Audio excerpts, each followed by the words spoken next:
একটা রাস্তায় যে থাকে তাকে তার পর্যন্ত মেসেজটা। ঢাকা উত্তর সিটি কর্পোরেশনে চিফ হিট অফিসারের দায়িত্ব পালন করছেন সদ্য বিদায়ী মেয়র মোহাম্মদ আতিকুল ইসলামের মেয়ে বুশরা আফরিন। গত বছরের মে মাসে মেয়র কন্যাকে হিট অফিসার নিয়োগের খবর জানাজানি হলে এ নিয়ে আলোচনা সমালোচনা হয়। ডিএলসিসি কর্তৃপক্ষ বলছে বুশরা আফরিনকে নিয়োগ দিয়েছে যুক্তরাষ্ট্রভিত্তিক Adrienne Arsht Rockefeller Foundation Resilience Center এবং তিনি ফাউন্ডেশনের হয়েই কাজ করছেন।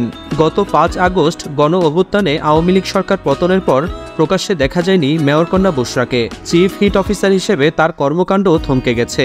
যোগাযোগ করা হলে বুশরা আফরিনের পক্ষ থেকে বলা হয়েছে তিনি দেশেই রয়েছেন, শিগগিরই নিজের কাজ শুরু করতে চান। ডিএলসিসি সূত্র জানিয়েছে সবশেষ একটি জরিপের কাজ করছিলেন বুশরা আফরিন। কাজটি শেষ পর্যায়ে থাকলেও শেষ হয়নি। এ কাজে প্রায়ই তিনি উত্তর সিটির নগর ভবনে আসতেন, সেখানে জরিপ কাজে অংশগ্রহণকারীদের প্রশিক্ষণে যুক্ত থাকতেন।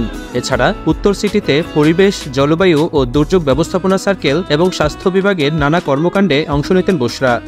এ বিষয়ে যোগাযোগ করা হলে বুশরা আফরিনের পক্ষ থেকে জানানো হয় যে জরিপ কাজ চলছিল তা আগস্টে শেষ হওয়ার কথা, তবে দেশের রাজনৈতিক পট পরিবর্তনের কারণে নিরাপত্তা ঝুঁকিতে জরিপ কাজ বন্ধ রয়েছে। শিগগিরই কাজটি শুরু করতে চেষ্টা চলছে। প্রসঙ্গত, ক্ষমতার পালা বদলে 19 আগস্ট দেশের 12টি সিটি কর্পোরেশনের মেয়রকে পদ থেকে অপসারণ করে অন্তর্বর্তী সরকার।